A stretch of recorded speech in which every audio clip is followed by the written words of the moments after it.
la carie dentaire. Monsieur le médecin, bonsoir. Ça, monsieur Fabien Lumba. Alors maintenant, assis de manière confortable, vous allez nous éclairer sur ce mal de dents. On appelle ça mal de dents? Non, non, la douleur dentaire, voilà. Alors c'est quoi la carie dentaire d'abord? Parce que nous, on n'est pas du domaine. Très bien, ça c'est une bonne question. Il faut savoir que la carie dentaire, c'est une maladie chronique multifactorielle qui entraîne une destruction progressive des tissus durs de la dent sous les effets des micro-organismes dans la bouche. Alors, je dois préciser que vous êtes médecin dentiste, c'est comme Exactement. ça que... Voilà. Médecin dentiste, et vous nommez Édouard Camisello, vous évoluez au niveau de l'hôpital Saint-Joseph à Kinshasa Limité. Exactement. Alors, vous avez défini la carie dentaire. Les micro-organismes, c'est quoi finalement? Parce que nous restons dans votre domaine. Ça, c'est une bonne chose encore.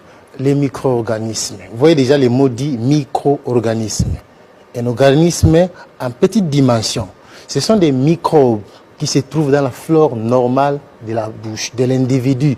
Donc, vous et moi, nous avons les micro-organismes que Dieu a créés. Ces micro-organismes vivent en symbiose avec nous dans la bouche. En symbiose? Oui. Donc, ils nous côtoient oui, nous vivons ensemble avec eux. C'est Dieu qui les a placés. Alors,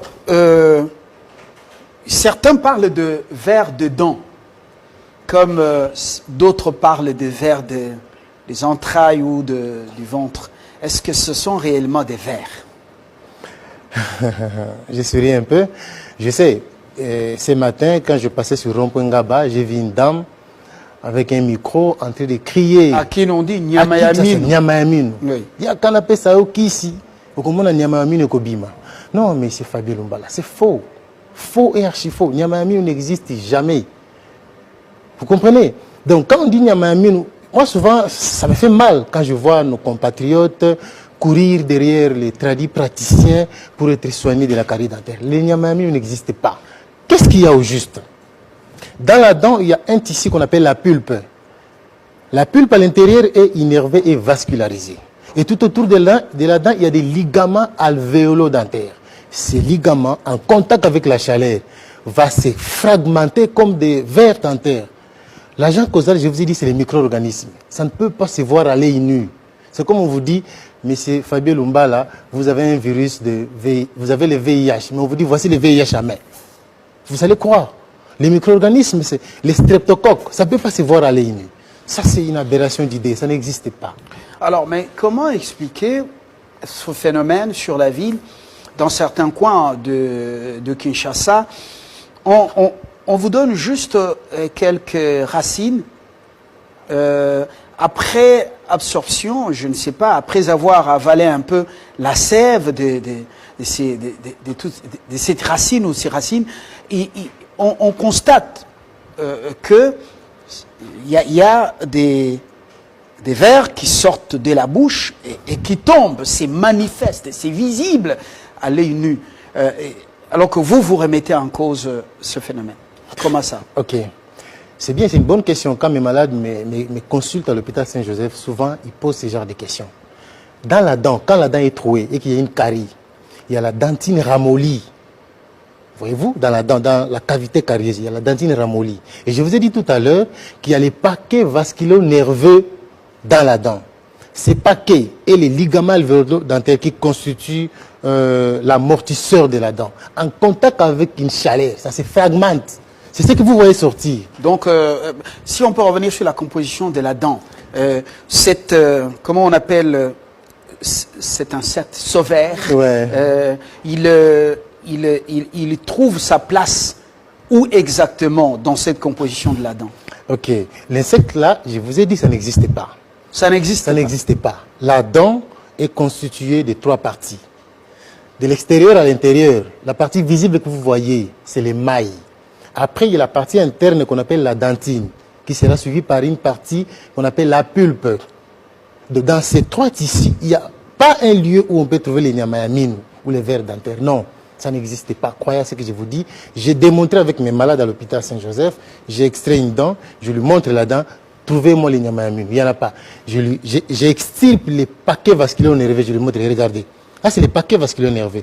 Que quand il est en contact avec la chaleur, ça se fragmente. Ça va sortir sous forme de verre dentaire. Quelle est la véritable cause de la carie dentaire? Ben, je ne parlerai pas de la véritable cause, mais je pourrais dire les facteurs déterminants. Parce que la carie dentaire n'a pas une cause. La carie dentaire a des facteurs déterminants. Le premier facteur, si on peut regrouper ces facteurs, c'est l'hôte. L'hôte, c'est l'individu. Dans l'hôte, on voit la salive. Dans l'hôte, on voit la position de la dent sur l'arcade. Dans l'hôte, on voit la susceptibilité de la dent à développer la carie. À part l'hôte, il y a l'environnement. L'environnement, on voit les sucres, généralement les hydrates de carbone que nous absorcions. Et puis, il y a les micro-organismes qui vivent dans votre bouche et dans ma bouche. Qu'est-ce qui va se passer? Ces micro-organismes vont fermenter les sucres que nous ingérons. En fermentant les sucres, ils vont sécréter l'acide. C'est cet acide qui va attaquer maintenant la dent.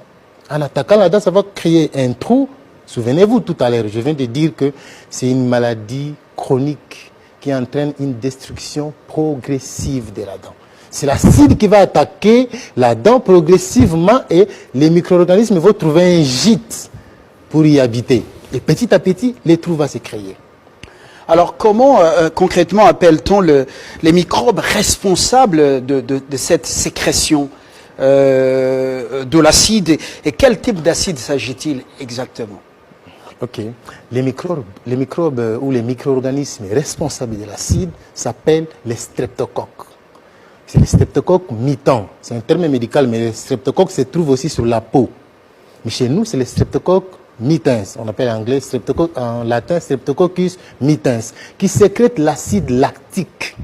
C'est cet acide lactique qui attaque les mailles. Voilà. Et comment évolue justement la carie dentaire? Comment savoir qu'on a une carie?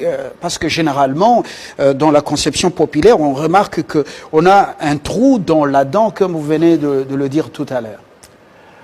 Ok, il est simple. Le problème, c'est que la population n'est pas informée. Je vous ai dit que c'est une maladie progressive. Quand les attaques sont répétitives, du jour au jour, une tache brune va se créer que vous ne pouvez pas remarquer. Et si vous venez tous les 6 mois en consultation, le médecin peut déjà dire qu'ici, la carie a commencé. La tache brune ou la tache blanche n'a pas de douleur. C'est asymptomatique. Quand la carie va attaquer la deuxième couche qu'on appelle la dentine, cette couche qui est innervée et vascularisée, des douleurs peuvent apparaître. Souvent, ce sont des douleurs dues au chaud, au froid. Et les malades ont tendance à s'acheter les anti-inflammatoires. Très, très dangereux. Un anti-inflammatoire. Il ne faut pas prendre des anti-inflammatoires.